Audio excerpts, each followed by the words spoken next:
मान्यवर, भीगती मसों और फूलती नसों के दिनों में अपने घर से सैकड़ों किलोमीटर दूर एक छोटे से 10 बाई 10 के कमरे में निपट अकेला बैठकर रो रहा एक किशोर अपने मन मस्तिष्क में चल रहे चक्रवातों एवं झंझावातों को झेल रहा होता है, अपनी मनस्थिति को कोस रहा होता है, अपने किसी छोटे बड़े सपने के खत्म हो जाने के कारण हर वक्त खुद को हीन समझ रहा होता है। और उसके बाद वो एक ऐसा फैसला लेता है जिसे लेने का उसे कोई हक नहीं है। मान्यवर, वो एक खत लिखकर छोड़ता है, फिर इस दुनिया को छोड़ देता है। वह अपने आखिरी खत में लिखता है कि मेरे पास इसके अलावा दूसरा कोई विकल्प नहीं बचा था, मैं आत्महत्या कर रहा हूँ, हो सके तो मुझे माफ करना। और यह कहकर वो बच्चा मर जाता है। मेरा आज का विषय उस आखिरी खत का जवाब है कि आत्महत्या कोई समाधान नहीं है।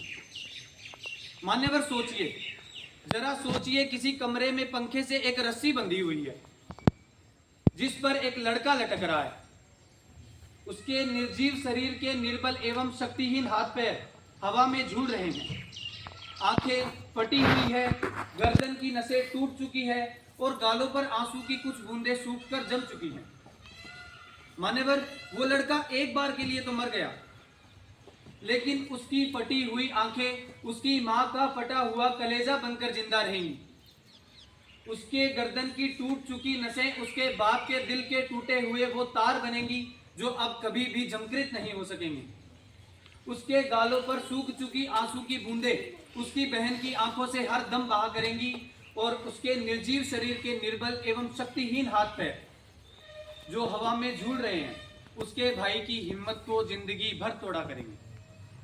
मान्यवर, ये कैसा हल है?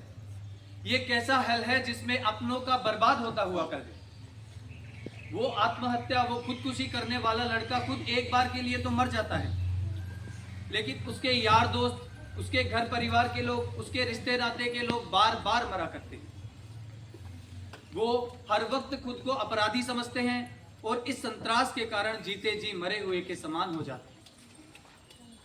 मान्यवर, मुझे यह विषय इसलिए उठाना पड़ा क्योंकि भारत में पिछले 2 साल में लगभग 1 लाख, राजस्थान में 13,000, झुंझुनू जिले में 285 और यहाँ तक कि इस गांव में 8 आत्महत्याएं हो चुकी हैं, जिनमें से 80% आत्महत्याएं किए गए छोटे मोटे अकादमिक विफलता या फिर किसी छोटी बड़ी परेशानी के कारण किया गया आत्मघात थी।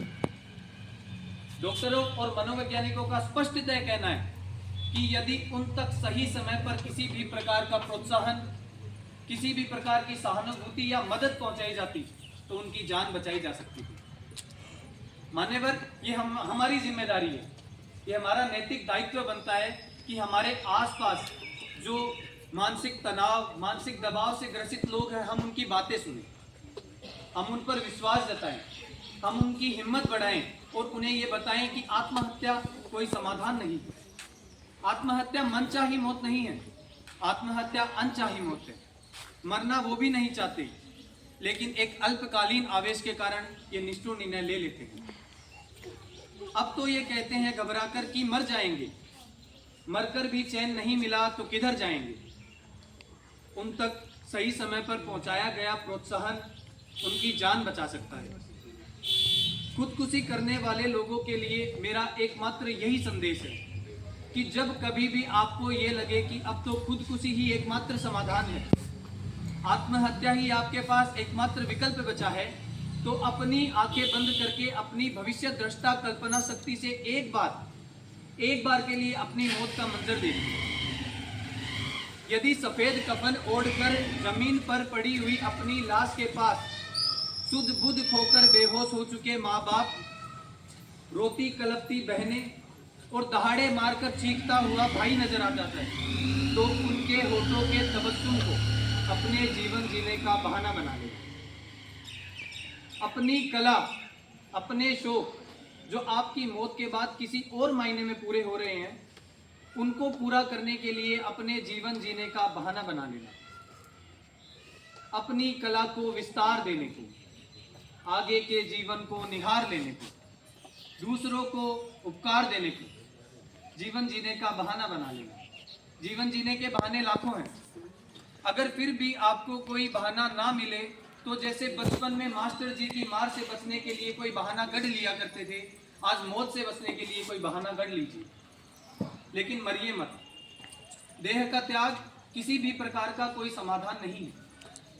और वैसे भी अकादमिक विफलताएं या जिंदगी की छोटी बड़ी परेशानियां कोई विफलताएं नहीं होती है। विश्वनायक माने जाने वाले लोग कभी भी अपने अकादमिक क्षेत्र में सफल नहीं हो पाए थे।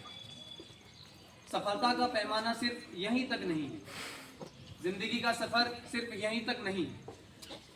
Gurudev Rabindranath Tagore, Thomas Alva Edison, Newton, Steven Spielberg, mark Zuckerberg, न जाने कितनी बड़ी बड़ी हस्तियां हैं जो अपने अकादमिक क्षेत्र में कभी सफल नहीं हो पाई थी, लेकिन आज अपने अपने क्षेत्र में उत्कर्ष तक, पराकाष्ठाओं तक पहुंचे हैं। अतः किसी भी छोटे बड़े सपने के लिए अपने जीवन को बर्बाद ना करें।